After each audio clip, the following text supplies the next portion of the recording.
जब भी हम पॉलिटिशियंस की बात करते हैं तो सबसे पहले करप्शन, जुबानी लड़ाइयां और घोटाले याद आते हैं। लेकिन इंडिया के पॉलिटिकल हिस्ट्री में कुछ ऐसे प्राइम मिनिस्टर्स भी हुए जिन्होंने कंट्रोवर्सीज से आगे बढ़कर सच में काम किया। आज मैं आपको उन्हीं टॉप 5 प्राइम मिनिस्टर्स के बारे में बताऊंगा जिनके बिना शायद इंडिया आज का इंडिया नहीं होता। लाल बहादुर शास्त्री, छोटे कद बड़े काम। शास्त्री जी का नाम सुनते ही दिमाग में गूंजता है जय जवान जय किसान। ये नारा कोई इलेक्शन का जुमला नहीं था, ये था देश की दो सबसे बड़ी ताकतों हमारे सैनिक और किसान को बराबर सम्मान देने का संदेश। 1965 के इंडिया पैक वॉर के दौरान उन्होंने पूरे देश को एकजुट कर दिया। उस समय इंडिया में फूड शॉर्टेज भी थी। शास्त्री जी ने लोगों से अपील की कि हफ्ते में एक दिन फास्ट रखो। और सोचिए, प्रधानमंत्री खुद घर पर एक टाइम खाना छोड़ रहे थे और लोग भी उनका साथ दे रहे थे। आज के समय में पॉलिटिशियन से ये एक्सपेक्ट कर सकते हैं आप। Indira Gandhi, iron lady of India. Indira Gandhi, इन्हें आप प्यार करो या नफरत, लेकिन एक बात पक्की है, वो इंडिया की सबसे स्ट्रांग लीडर्स में से एक थीं। 1971 में उनके डिसीजन से ईस्ट पाकिस्तान अलग होकर बांग्लादेश बना।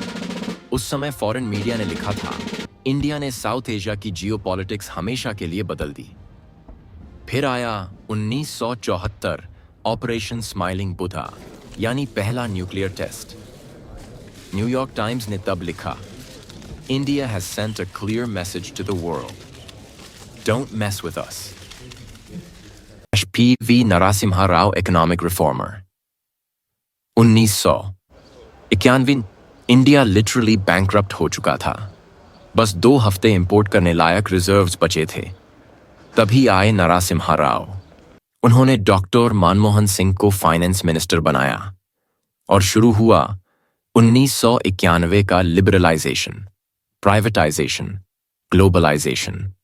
यही वो टर्निंग पॉइंट था जिसने इंडिया को बंद सोशलिस्ट इकोनॉमी से निकालकर आज का आईटी हब बनाया। वर्ल्ड बैंक तक ने उस समय लिखा था, अगर ये रिफॉर्म्स नहीं होते तो इंडिया शायद आज भी क्राइसिस में फंसा रहता। अटल बिहारी वाजपेयी, जनता के प्रिय नेता। अब बात करते हैं अटल जी की, वो नेता जिन्हें सुनकर विरोधी भी मुस्कुरा देते थे। उनके कार्यकाल में 1998 के पोखरण द्वितीय परमाणु परीक्षण हुए। पूरी दुनिया हिल गई थी। लेकिन अटल जी का विजन सिर्फ न्यूक्लियर तक सीमित नहीं था। उन्होंने गोल्डन क्वाड्रिलैटरल हाईवे प्रोजेक्ट शुरू किया, दिल्ली, मुंबई, चेन्नई और कोलकाता को जोड़ने वाला प्रोजेक्ट। आज लॉजिस्टिक्स और हाईवेज की बैकबोन वही है। और याद होगा, यूएन में उनका हिंदी में दिया गया भाषण, पहली बार दुनिया ने इंडियन लैंग्वेज की ताकत देखी। डॉक्टर मनमोहन सिंह, शांत लेकिन दमदार। कहते हैं ना, silence is powerful. Manmohan Singh ji इसका बेस्ट एग्जाम्पल हैं। उनके टाइम पर MGN रीगा आया, गांव-गांव में रोजगार की गारंटी। इंडिया की इकोनॉमी ने 8 से 9% की ग्रोथ अचीव की, जो आज तक का रिकॉर्ड है। और आईटी सेक्टर का बूम लार्जली उनकी पॉलिसीज का नतीजा था।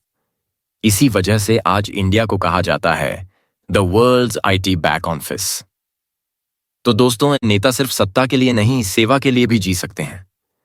शास्त्री जी की सिंप्लिसिटी, इंदिरा गांधी का करेज, नरसिम्हा राव का विजन, अटल जी का कनेक्ट और मनमोहन सिंह जी की पॉलिसीज, सब हमें यही सिखाते हैं, जब इरादे साफ हों तो देश सच में आगे बढ़ता है।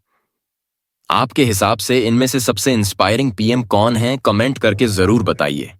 अगर तलवार की नोक पर या एटम बॉम्ब के डर से कोई हमारे देश को झुकाना चाहे, दबाना चाहे, ये देश हमारा दबने वाला नहीं।